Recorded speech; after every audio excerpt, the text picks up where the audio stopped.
Well, hello again, everybody. This is John Norris at Trading Perspectives. As always, we have our very good friend, Sam Clement. Sam, say hello. Hey, John, how are you doing? I'm doing wonderful today. And also today, we have a very special guest, our good friend, Derek Waltchak, here from Shannon Waltchack, a nice firm here in town, is joining us to talk a little bit about commercial real estate and what he sees and what his firm sees as the future of commercial real estate, not just here in Birmingham, but really around the entire country. Now, I got to tell you a little bit about Derek. I know you don't know him terribly well, Sam, and I wish I knew him better particularly after reading his resume. The man makes it look like I'm wasting my time in life. Truly, he is, all the stuff that he has done. He's been on the board of directors for the Vestavia Hills Parks and Recreation Foundation, the Boys and Girls Clubs of Central Alabama, the Shades Valley YMCA. He's on the business advisory board for the Brock School of Business, and interestingly enough, Sam, the Chestnut Growers of America. Wow. In his free time, he maintains a chestnut tree farm, keeps bees, grows pumpkins. And Derek, you got to tell me if this is accurate or not. You started the only truffle orchard in Alabama. Started as the operative word, but yes. So if you're doing all this, I've got to assume that you're something of a foodie a little bit. Yes. Honestly, I'm just interested in lots of weird, different things. That's just me, you know. And also apparently you're fond on talking about or subject matter expert on Bitcoin and blockchain and all that good stuff. So it'll be Yes. interesting to see what all you got to say about commercial real estate. I mean, Okay. obviously, Derek, because of COVID-19, we're seeing a lot of companies have found that a lot of their employees can be just as productive working at home, working remotely. Our producer for this podcast, Sarah, is actually working remotely as well. She's working at home, doing a fantastic job. And really, we wouldn't have been able to do this 12 to 24 months ago. We've got some of the new technologies like Zoom, Microsoft Teams, and the like. Obviously, though, this could impact the demand for office space in the future. If we have so many people working remotely, we almost intuitively and almost by definition, we won't need as much office space. Now, that's what people are worried about. Personally, I think the following. First off, sort of like what Mark Twain had to say, the reports of the demise of office commercial real estate have been gradually exaggerated. Of course, Mark Twain wasn't talking about office real estate, he was talking about his death. Two, a well thought out, grade A office project in the right area and in the right market will always find takers. And three, when the dust settles and the smoke clears, we'll probably find the number of people actually working remotely will be less than what we currently think will be. Now, Derek, you as a CRE expert, what are you currently seeing in the office arena, and what do you think would be the probable case scenario in this? In 3 to 5 years, with all the people working remotely, what is your outlook? I guess I could say for office CRE. Yeah. Frankly, I'm happy that you asked for a long-term prediction instead of sort of 3 to 5 years instead of a 3 to 5 months prediction, because over the next 3 to 5 months, I have no clue whatsoever. But over the next 3 to 5 years, I think it's going to be really interesting. You see a lot of trends and things that are kind of slamming into reality at the moment. But just to kind of establish some baseline numbers, I read a McKinsey report that said that 25% of employed Americans work from home pre-COVID. And in April, that peaked at 62%. Now, that may have gone up since April. I'm not sure. But let's just assume that the number is 62%. So, you now have a major new capability in the American workforce that was not there, pre-COVID. And so I think you're probably going to settle somewhere in the middle. Once you've done something, like for us, Friday the 13th in March was when we, it kind of all hit the fan and we went virtual and opened up Monday when we were all in our homes and figuring out, okay, how do we use Zoom? How do we use Google Meet? How do we use these different tools? We're absolutely capable now as a company at Shannon Waltchack to do that. So I think that is going to affect what the future office looks like. But I think to answer your question directly, I think the ideal office in 3 to 5 years will be an amenity-rich office that allows people to work from home a few days a week. But the office itself, if we are going to allow people to work at home, then let's make the office even more special. So you're going to see, more and more soundproof pods, cafeterias. I think you're going to see nature pulled more into the office, an ideal office, I would say. Just places for people, almost like a house where, you do certain things in different rooms in the house. And you excel at different activities in different rooms. Like if you have a library, you can concentrate better. I think you might see the office that looks a little bit more like that and has those opportunities. You know, Another thing, I'm sorry, go ahead. no, go ahead. Go ahead. Oh, another thing that's talked about is sort of a hub and spoke model where, if you think about urban, super urban markets, especially in the Northeast, where you have that urban core, I definitely think you're going to see less people in those offices, and probably you'll have sort of a core group of the company that's in New York, but then you're able to move your offices for folks who don't need to necessarily be there into smaller cities that have a lower cost of living. And I think you're going to see that kind of spoken hub and spoke model at least tried. But the other thing that's really interesting to me is you had a trend over the past, really since I've been in the business, where the average square foot per office worker has been shrinking. I got in business in '96, and it probably bottomed out this year. And if you think about the offices, the companies that tried to reduce their operating expense so they could cram as many people in, those people themselves have not even been able to use their office for the past 6 months, just because it's not safe to have all the people packed in like they were. And so they're either shut down or it's a greatly reduced number of folks in those offices. Um, so I just think it'll be interesting to watch, and some trends will start changing. That's kind of interesting to me, and I think something we've hit on for a while in our podcast, and we're talking about the pandemic, is that what we're going to see in pretty much all industries is just an acceleration of what we were already seeing. And do you think that's true with this? That we were already seeing, a shift in the quality of office spaces and what they were looking like, and maybe the size of them, increasing for personal space, and just kind of all those things you mentioned. Do you think those trends were kind of already in place, and this is going to be accelerating that? Or do you view this as more of just kind of a new trend?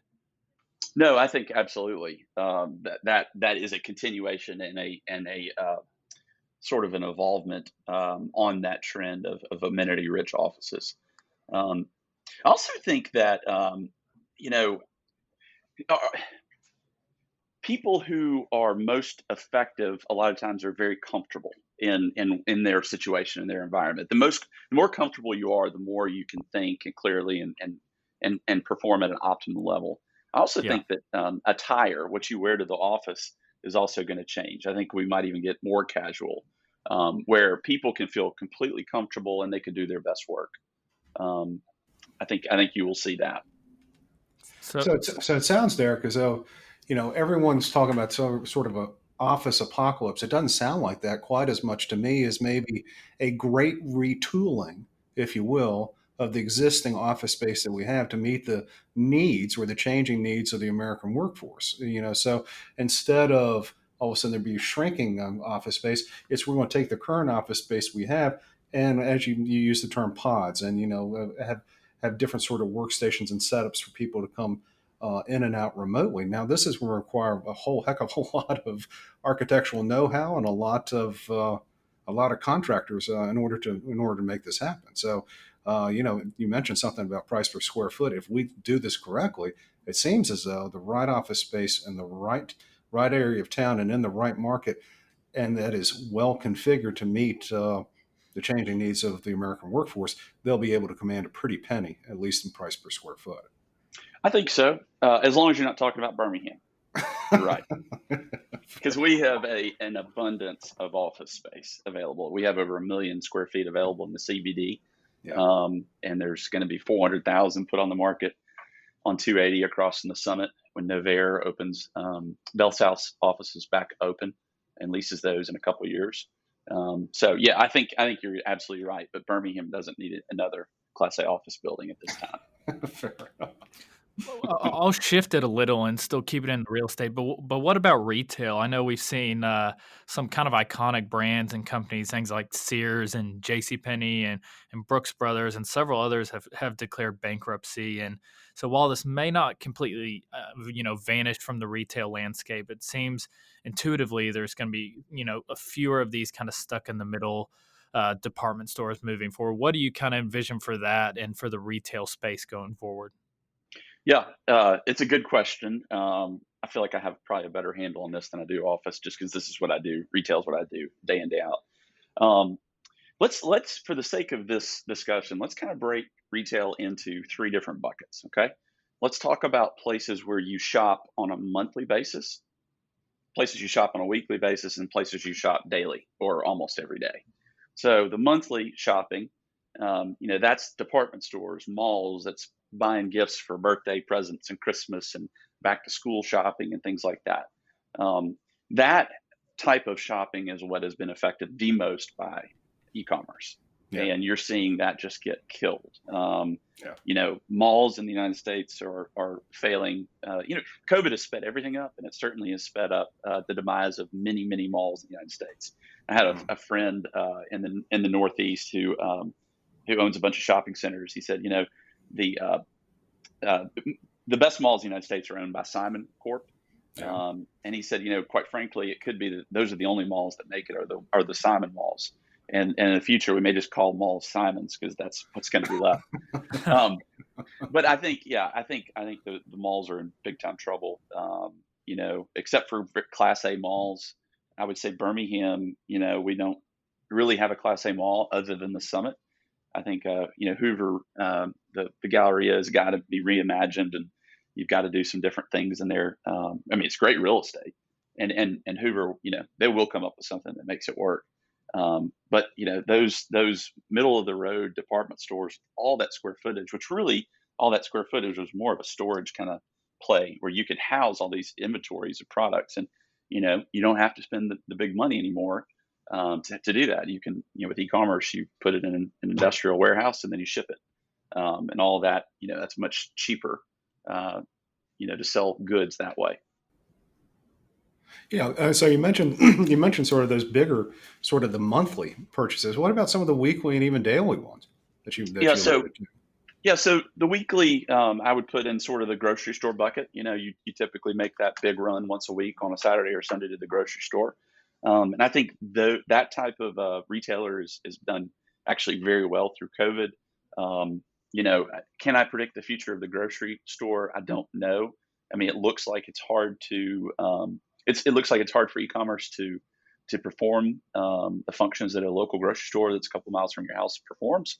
But I will say this: Amazon has greatly sped up their grocery plans once COVID kicked in. I think they had probably a 3 or 4 year plan, and I think they basically made a corporate decision to speed that up to roll out over the next 18 months. So the weekly shopping, I am unsure of. It looks great for now. I don't know what the future is. The daily needs, though, those are things that are services or things for your actual physical body. Think nails, hair, dentists, food, spas, doctors, PTs.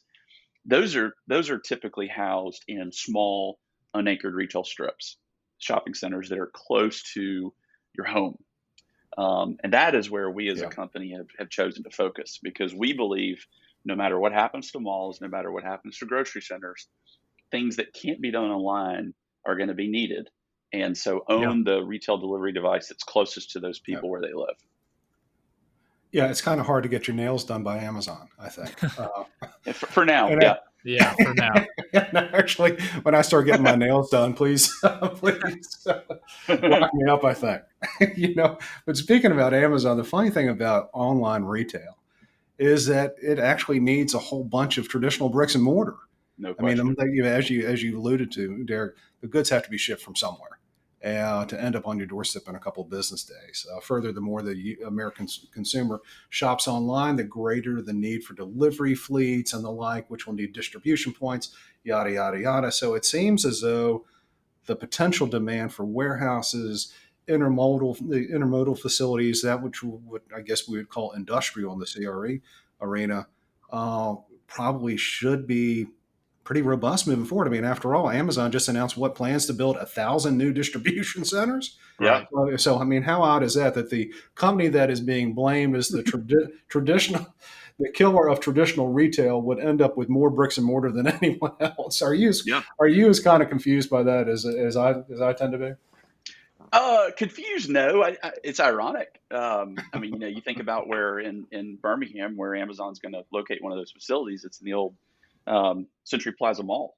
So it's a different type of retail delivery device than it was, but it still is the same thing. And the malls are located where they're most convenient to the most amount of people. And that's the kind of sites that Amazon would want. But the truth is, you can't move real world items without real world real estate. Right. And so they're going to have to scale the facilities if they want to truly compete with the local markets for the local items. Yeah.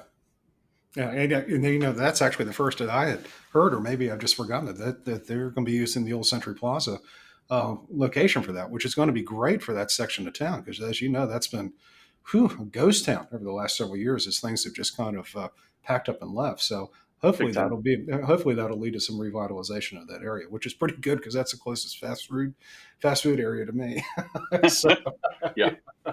No, but it's a section of town that people do no longer go to. So that's interesting. Really. So I mean, we've kind of carved out three different types of commercial real estate, and it doesn't sound as though we're necessarily all that bullish on office or even certain types of retail, but industrial seems to be like it could be pretty decent. Now, is there anything else that your firm is sort of focusing on moving forward, some other trends that perhaps we haven't hit on here, or even that the average sort of Joe Sixpack just doesn't even think of when they think of commercial real estate moving forward, and particularly after the pandemic hopefully subsides? Yeah, that's a good question. I think number one, if let's just say you're starting off in the commercial real estate industry and you want to figure out what field you want to tackle, like what's going to grow. I mean, obviously e-commerce is just going to continue to grow. And so if you're starting out, focus on the things that are at the very core of the supply chain. Those things are data centers, cell phone towers, and of course, warehouses. I think that's a good place to focus. And that's also probably a good place for your listeners to invest because that is going to continue to grow. As far as other trends, the big thing we're focused on are these small unanchored retail strips. We had a fund we raised $25 million a couple years ago to go after and acquire a portfolio of these in the Southeast, and we're in the process of doing fund 2 at this time. We got a real world test with COVID. And we're obviously very nervous in March. What's going to happen? You're going to be allowed to operate, or we're going to have to. I mean, we're going to have tenants go out of business. What's it going to look like? And we were really pleasantly surprised with our portfolio. You had malls collecting like 20-30% of their rent that were billed, and you had power centers collecting maybe 30-50%. But we collected 87% of our rents in April, 91% in May, and then by June awesome. We were. I know. We're really very pleased. And then by June, we're at 99, and July, 100%. We've been there ever since. Now we helped some tenants, but as far as the actual billed rent, we collected those percentages. So we're excited. I think we've been tested in probably I don't want to say the worst environment because you never know what's in the future, but a really hard environment, and our stuff stood up, and so we're ready to. Hopefully get some good deals over the next couple of years. Sam, I think that sounds pretty exciting. What say you? That's awesome. That really is awesome. Now, Derek, we're kind of pushing up against time, but we always like to leave our guests with another couple minutes or two to give a little bit of a plug for their firm, and we love having you on. So by all means, tell us a little bit more about Shannon Waltchack. Yeah, thank you. We Lynn and I started the company in 2005, and we do 3 primary things. We manage people's buildings for them. So office buildings, industrial, retail, we do full service management, do a really good job. We've got an awesome guy who leads that up by the name of Jeff Chopin. He's fantastic. And so we really do that very well as a company. We are a full service brokerage shop. So if you need help buying or leasing or selling commercial real estate, we can help you. And then the third thing we do are our investments. I think that's probably what we're known best for. But those other 2 things we do, and we're really proud of. And so we're just, I think we'll continue to grow our investment side carefully, but around this strategy. So that's what we do. And we love real estate. We're real estate nerds. John, I think you're an economic nerd. And hey, wait a second. What are you talking about? Easy. No. Yeah. And, isn't it great to do something that you really love? It is. It is pretty awesome. And I've got to vouch for these guys. We've got some joint clients. They do wonderful work for our clients, which are their clients as well. So very well thought of in town, and really like dealing with them. So, guys, thank you all so much for listening. We always love to hear from you. Also, if you have any comments or questions, please drop us a line. You can always reach us at tradingperspectives@oakworthcapital.com, or you can leave us a review on the podcast outlet of your choice. If you're interested in hearing more, reading more of what we have to say, or how we think, you can always check out our blog, Common Sense, which is underneath the Thought Leadership tab at Oakworth Capital, at oakworthcapital.com. That's quite a mouthful, Sam. It is. I'm going to leave it to you for last words here today. I mean, that's all I got. I'm glad we got to do this. Yeah, I am too. I'm glad we got to do it. Thank you, Derek. And can I say one more thing? I totally forgot. There was one thing I really wanted to plug, and I totally forgot about it. I apologize for doing this at the last minute, but we just released a podcast called Broker Lord. And what it is, it's sort of like a How I Built This by Guy Raz with How I Built This, but it's for commercial real estate. Oh, that sounds awesome. Yeah. So Broker Lord, what I do is I go across the country and I interview one person in each state who started off as a broker, just earning fees, and then they crossed over into real estate ownership. And so, for instance, there's a lady in Tennessee named Karen Hutton. She's done 1,000 build-to-suits for, I don't know, hundreds of retailers. And so we go interview them, talk about their past. How did they do their first deal? Kind of what was the path there? Go into their life history. There's a guy named Dave Bossy in Illinois. He was for 2 decades the biggest retail developer in Chicago. And then Dave got into hotels, and in 2008, he ended up almost going bankrupt. He was personally liable for $1.3 billion. And for the past, it's an amazing story. The last 12 years, he's been fighting bankruptcy, and it looks like he's going to end up avoiding that. So his story is incredible. So brokerlord.com or on any of your places where you get your podcast. Well, that is awesome. I'm glad you got that in there. Shoot, you almost let me sign off without letting that plug in there. So at 11:54 or 11:59, Derek was able to get that in there. Thank you for sharing. We appreciate that, and I'll be sure to give it a listen. So that's all I've got today. Y'all take care.